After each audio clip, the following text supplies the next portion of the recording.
સુરત મહાનગરપાલિકાની સામાન્ય સભા પૂર્ણ થયા બાદ ભાજપ અને આમ આદમી પાર્ટીના કોર્પોરેટરો વચ્ચે ભારે હોબાળો અને ઉગ્ર બોલાચાલીના દ્રશ્યો સર્જાયા હતા। આ ગરમાગરમી દરમિયાન આપના કોર્પોરેટર મહેશ અણઘડનું લેપટોપ તૂટી જતા મામલો વધુ બીચકાયો।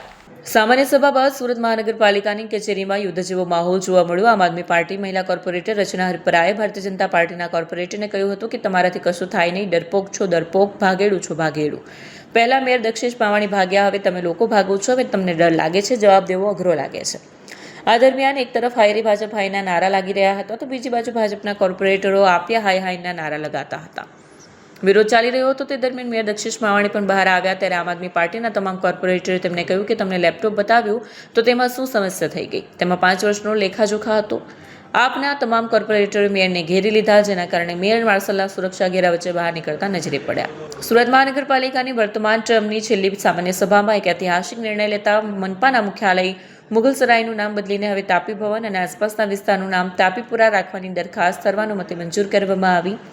મેયર દક્ષેશ માવાણી દ્વારા રજૂ કરવામાં આવેલી આ દરખાસ્તને શાસક અને વિપક્ષ બંનેના નગરસેવકોએ સનાતન ધર્મની જયના નારા અને બેન્ચ થપથપાવી ઉત્સાહભેર વધાવી લીધી। આજે અમારી આ ટ્રમની છેલ્લી સામાન્ય સભા હતી। આ સામાન્ય સભાની અંદર અમે અમારી રીતે વિપક્ષ તરીકે જે 5 વર્ષમાં જે પ્રમાણેના કામો થયા છે, જે પ્રમાણેની તાનાશાહી સાથે અને ભાજપી શાસકો સદંતર તમામ કામની અંદર જ્યારે નિષ્ફળ નીવડ્યા હોય, સામાન્ય સુવિધાઓ આપવાની અંદર નિષ્ફળ નીવડ્યા હોય, ત્યારે અમે શાંતિપૂર્ણ અમારી રજૂઆતો કરતા હતા। પરંતુ એક બાજુ જો જોવા જઈએ તો બીજી ભાજપી શાસકો માત્ર ને માત્ર પોતાના વખાણ, માત્ર ને માત્ર નરેન્દ્ર મોદીના વખાણ, CR પાટીલના વખાણ, આ વખાણ કરતા હતા। ત્યારે માત્ર ને માત્ર અમે આ ટેબ્લેટ કોઈ અમારા કોર્પોરેટર હતા એ લેપટોપ ને એવું બધું અમે લઈને આવેલા હતા। એમાં અમે ખજોદ ખાતે જે કચરાના મોટા પહાડો હતા એ ખાલી બતાવીને અમે મૂકેલા હતા, તો અમારું લેપટોપ તાનાશાહી સાથે લઈ લેવામાં આવ્યું, તોડી નાખવામાં આવ્યું। સ્પષ્ટ મેયરે સૂચના આપી કે બધાના અહીં કે જેટલા પણ ઇલેક્ટ્રિક જે વસ્તુ છે તમામ વસ્તુ લઈ લો। ખરેખર આવું કઈ હોતું નથી। એક બાજુ તમે એમ કહો કે ભાઈ આધુનિકરણની બાજુ જાઓ છો, પેપરલેસની વાત કરો છો, બીજી બાજુ અમે આઈપેડ કે કોમ્પ્યુટર લેપટોપ લઈને જઈએ તો એને તોડી નાખો છો।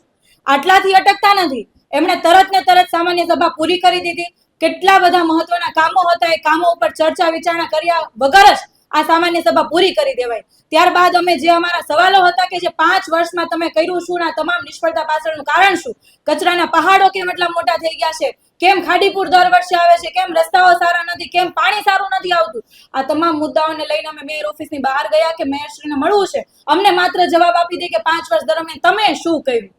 તો એમણે એમના કોર્પોરેટરોને કદાચ સૂચના આપી છે, એટલી દાદાગીરી, એટલી ગુંડાગર્દી, અને સીધા અમે તો ઓછા કોર્પોરેટર છીએ, માત્ર ને માત્ર 14 કોર્પોરેટર છીએ, તો જેમ હુમલો બોલાવે એવી રીતના એમના કોર્પોરેટરો આવીને જેમ ફાવે એમ ઝપાઝપી ધકાધકી કરવા માંડ્યા।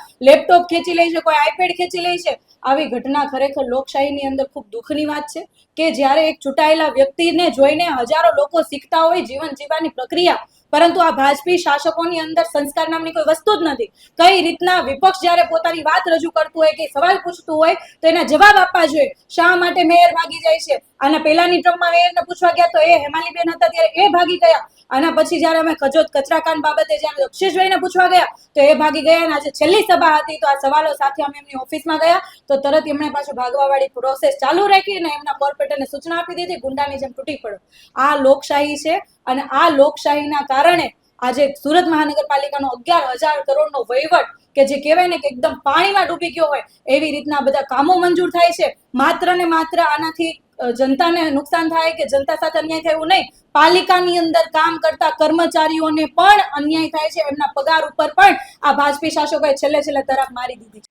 આજ રોજની મળેલ સામાન્ય સભાની અંદર આમ આદમી પાર્ટીના તમામ કોર્પોરેટરશ્રીઓ જ્યારે જનહિતની મૂળ વાત કરતા હતા કે ભાઈ સોસાયટીના COP ઉપર માત્ર સોસાયટીનો હક છે, કોઈ સત્તા પક્ષ કે એનો કોઈનો હક નથી, પરંતુ એની ઉપર રિઝર્વેશનો મૂકી દે છે, મંદિરોના વેરાઓ ઉઘરાવે છે। આ તમામ બાબતે છેલ્લા 5 વર્ષમાં ભારતીય જનતા પાર્ટીએ જે ભ્રષ્ટાચારો કર્યા છે, કચરાના પહાડો બન્યા છે, ટ્રાફિકો ઊભી કરી છે, આ તમામ બાબતે જ્યારે આમ આદમી પાર્ટી પોતાની વાત મૂકી રહી હતી ત્યારે લેપટોપ દ્વારા એ જ્યારે મેયરને બધા બતાવી રહ્યા હતા, એવા સમયે એમનાથી આ વાતને સહન ના થઈ અને આમ આદમી પાર્ટીના તમામ કોર્પોરેટરોને લેપટોપો છીનવી લેવાની કોશિશ કરી અને સાથે સાથે સભાને આટોપી લેવાની વાત કરી। ત્યારે આમ આદમી પાર્ટી તરીકે અમે જે વાત કરી કે ખરેખર ભારતીય જનતા પાર્ટીના શાસકો કાયર છે, ડરપોક છે, આ વાત સહન ન થતા ભાજપના અમુક કોર્પોરેટરો પોતાના સંસ્કારોનું પ્રદર્શન કરી રહ્યા એવી રીતે અમારી પર હુમલો કરવાની કોશિશો કરતા હતા, જે બાબતે આજે કેટલા બધા અમારા લેપટોપને પણ નુકસાન થયું છે।